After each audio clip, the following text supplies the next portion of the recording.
উত্তরবঙ্গ মানেই আমাদের চোখের সামনে ভেসে ওঠে কাঞ্চনজঙ্ঘা কিংবা দার্জিলিংয়ের জমজমাট মেল আর চায়ের বাগান। কিন্তু এই চেনা পরিচিত পর্যটন মানচিত্রের বাইরেও এমন কিছু জায়গা আছে যেখানে প্রকৃতি নিজের রূপকে উজাড় করে দিয়েছে, অথচ ভিড়ভাট্টা নেই বললেই চলে।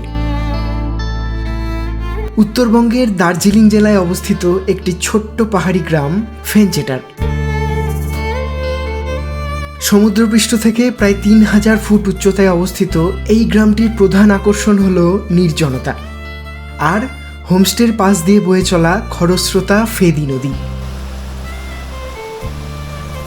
যদি শোরগোল থেকে দূরে সিঙ্গালীলার ঘন জঙ্গল আর পাহাড়ি নদীর মাঝে হারিয়ে যেতে চান, তবে ফেঞ্চেটার আপনাকে হতাশ করবে না।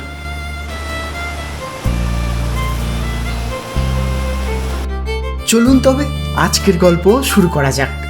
তার আগে আমি অম্লান, সাথে Debarati. Welcome to travelling hours.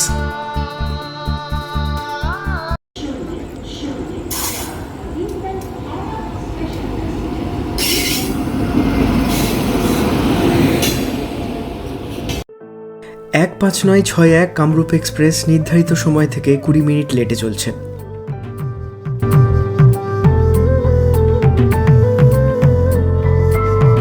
Train থেকে নেমে দেখলাম দূরের পাহাড়গুলো স্পষ্ট দেখা যাচ্ছে। ঘড়িতে এখন সময় সকাল 7টা। এনজিপি থেকে একটা গাড়ি ধরে রওনা দিলাম ফেঞ্চেটারের উদ্দেশ্যে। শুকনার এই রাস্তা আমার বড্ড প্রিয়। শীত, গ্রীষ্ম, বর্ষা এক এক সময় এক এক রকম রূপ ধারণ করে এই রাস্তার সৌন্দর্য। এনজিপি থেকে ফেঞ্চেটারের দূরত্ব 115 কিলোমিটার, যেতে সময় লাগবে প্রায় 5 ঘন্টা। আর দার্জিলিং থেকে বিজনবাড়ি হয়ে দূরত্ব 50 কিলোমিটার। শিলিগুড়ি বা দার্জিলিং থেকে ফেঞ্চেটার যাওয়ার জন্য শেয়ার গাড়ি পাওয়া যায়, তবে সংখ্যাই অনেক কম। তাই শেয়ার গাড়িতে যেতে চাইলে আগে থেকে হোমস্টেতে বলে রাখতে হবে। এত সুন্দর রাস্তা দেখে একটা গান বারবার মাথায় আসছে, এই পথ যদি না শেষ হয় তবে কেমন হতো তুমি বলো তো।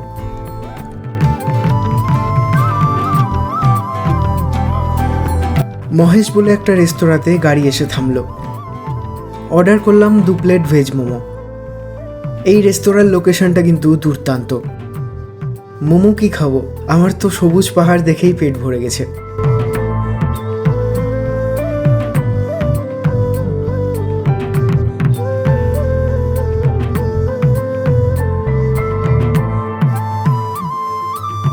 রোহিণীর রাস্তায় তখন মেঘেদের আনাগোনা, তার মধ্যে দিয়েই ছুটে চলেছে আমাদের গাড়ি।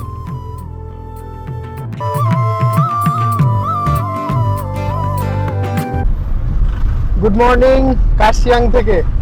আজ ওয়েদার কিন্তু প্রচন্ড ফগি, মানে মনে হচ্ছে বর্ষাকালে চলে এসেছি। এরপর একে একে সোনাদা কার্শিয়াং পার করে চলে এলাম ঘুম। এখান থেকে আমরা বাঁ দিক দিয়ে যাব।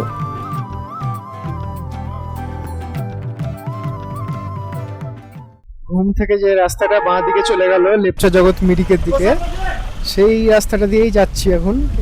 লেপচা জগতের অনেকটাই আগে একটা ডান দিকে রাস্তা চলে যাবে, সেই দিক দিয়ে আমরা যাব আজকে। এই যে দেখুন সামনে বিজনবাড়ির বোর্ডটা দেওয়া। এইবার ডান দিকে ঢুকে যাবো, সোজা চলে গেল লেপচা জগৎ মিরিক, আর এই ডান দিকে ঢুকে গেলাম বিজনবাড়ি।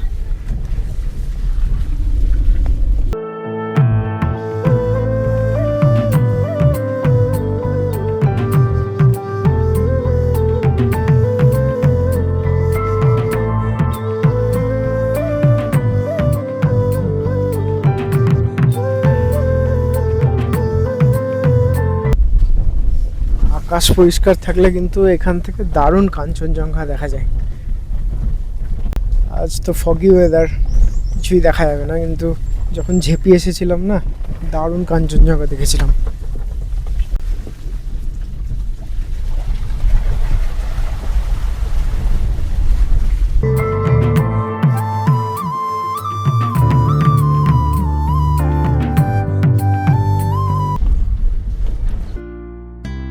একের পর এক আঁকাবাঁকা রাস্তা, সবুজে ঘেরা পাহাড়, সবকিছু দেখে মনে হবে যেন ছবির ক্যানভাসে আঁকা কোনো দৃশ্যপটের মধ্যে দিয়ে এগিয়ে চলেছি।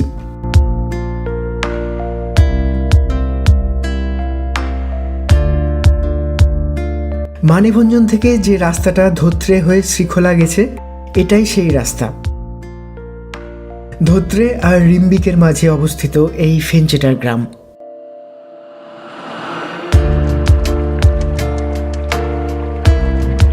গ্রামের মধ্যে দিয়ে বয়ে চলেছে ফেদি নদী। তার ঠিক পাশেই রয়েছে একটা ফার্মস্টে, সিঙ্গালীলা রিভারসাইড ফার্মস্টে।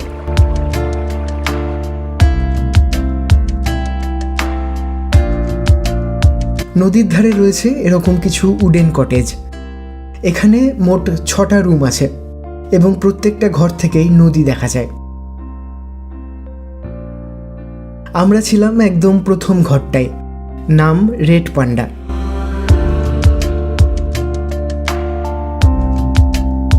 রয়েছে একটা ডাবল বেড, পাশে ছোট্ট একটা টেবিল, একটা ছোট আলমারি, আর সবথেকে যেটা আকর্ষণীয় এখানকার ঘরে সেটা এই বড় জানলা, যেখান থেকে নদীকে একদম কাছ থেকে দেখা যায়।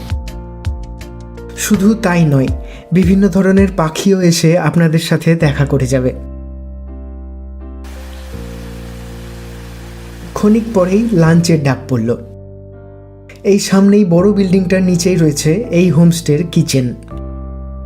এসে দেখলাম দিদি আমাদের জন্য খাবার রেডি করছেন। এমনিতেই যা খিদে লেগেছিল, তারপর গরম গরম ধোঁয়া ওঠা ভাত, আর তাতে এত সুন্দর গন্ধ।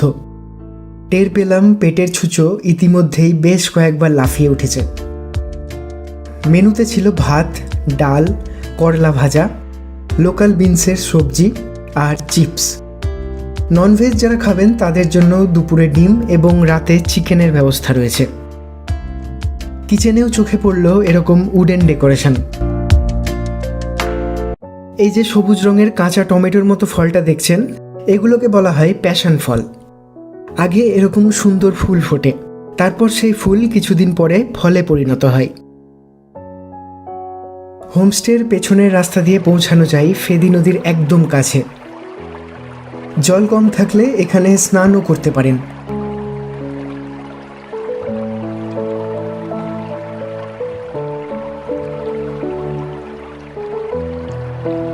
ফেদি নদী ওপর থেকে নামার সময় হোমস্টের কিছুটা আগে ভাগ হয়েছে এবং গিটারের মতো একটা আকৃতির দ্বীপ তৈরি হয়েছে, তবে সেই আকৃতি নিচ থেকে বোঝা যাবে না। হোমস্টের ওনার পেমবাজির থেকে জানলাম সেখানে যাওয়া যায় এবং তার জন্য পায়ে হেঁটে এই নদী পেরোতে হবে। চাইলে আবার সন্ধ্যার বনফায়ারটাও সেখানেই করতে পারেন।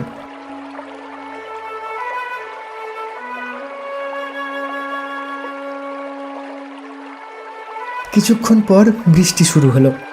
ঘরে ফিরে এলাম আমরা।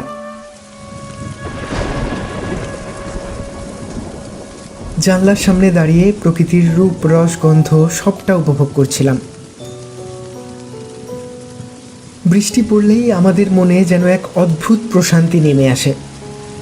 ঠান্ডা হাওয়া, ভেজা মাটির সোদা গন্ধ আর চারপাশের স্নিগ্ধতা আমাদের ক্লান্ত জীবনে যেন এক নতুন প্রাণ এনে দেয়।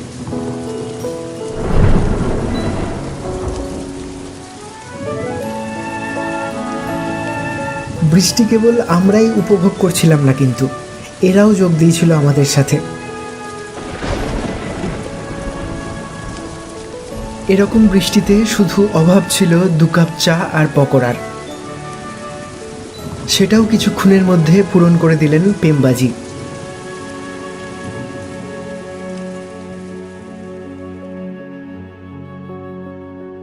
বৃষ্টি থামতেই আবার বেরিয়ে পড়লাম। আশপাশটা একটু ঘুরে দেখব। তবে সন্ধ্যা নেমে আসছে, খুব বেশি দূর যাওয়া যাবে না। জঙ্গলের মধ্যে দিয়ে রাস্তায় স্বাভাবিকভাবেই আলো নেই। বৃষ্টির পর নদীতে এখন জলস্তর অনেকটা বেড়ে গেছে।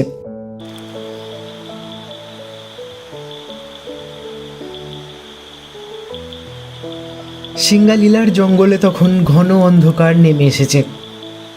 ভয়ও লাগছে, আবার বেশ রোমাঞ্চকরও লাগছে। পেমবাজির থেকে জানতে পেরেছিলাম এই জঙ্গলে কিন্তু চিতা আর ব্ল্যাক প্যান্থারের দেখা মেলে। তাই নিজেদের রোমাঞ্চকে আর বাহবা না দিয়ে হোমস্টেতে ফিরে এলাম।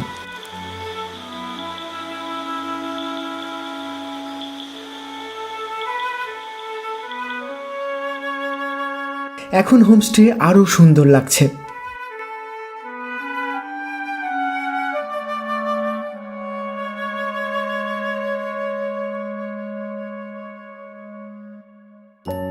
ব্যাম্বু কটেজ ছাড়াও এই সামনের বিল্ডিংয়ে থাকার ব্যবস্থা আছে।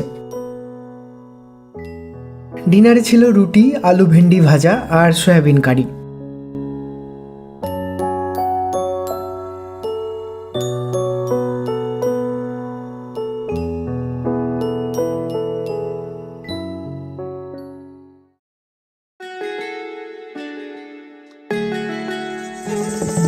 সকালে আজ তাড়াতাড়ি উঠে পড়লাম, একটু ভালো করে গ্রামটা ঘুরে দেখতে হবে তো, তাই চাটা খেয়েই বেরিয়ে পড়লাম তাড়াতাড়ি।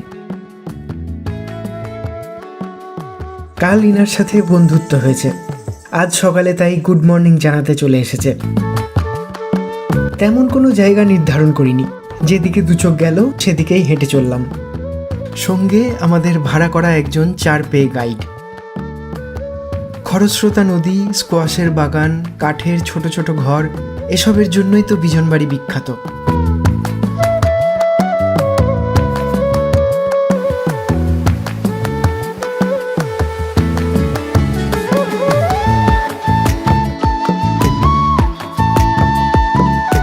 এরকম পাহাড়ি গ্রামের রাস্তা ধরে হাঁটতে হাঁটতে এখানকার স্থানীয় মানুষের জীবনযাত্রা উপভোগ করতে পারবেন।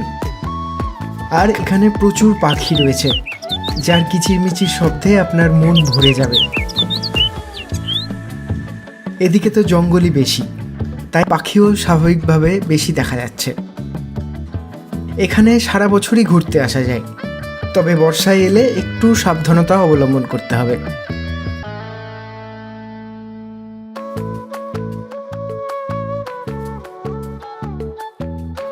পাশের গ্রামে যাওয়ার জন্য রাস্তায় এরকম অনেক ব্রিজ রয়েছে। ব্রিজের নিচ দিয়ে বয়ে চলেছে খরস্রোতা ফেদিখোলা।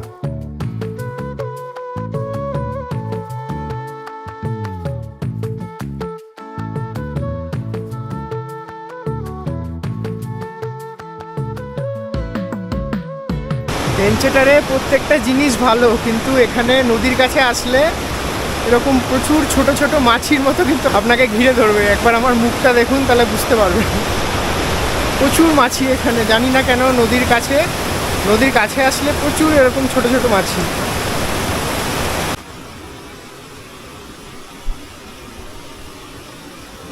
ভেঞ্চেটার যদি কখনো আসেন, এরকম জঙ্গল দিয়ে একটু হেঁটে যাবেন, খুব সুন্দর লাগবে। হ্যাঁ, নদীর কাছে গেলে এরকম মাছির অত্যাচার পাবেন, তবে নদী থেকে দূরে থাকলে অতটা অত্যাচার নাই। কিন্তু এখানকার জঙ্গল কিন্তু খুবই সুন্দর। কিছু বছর যাবৎ আমি বেশ কিছু উত্তরবঙ্গের ছোট ছোট গ্রামে ঘুরেছি, কিন্তু এরকম জায়গা খুব কম পেয়েছি।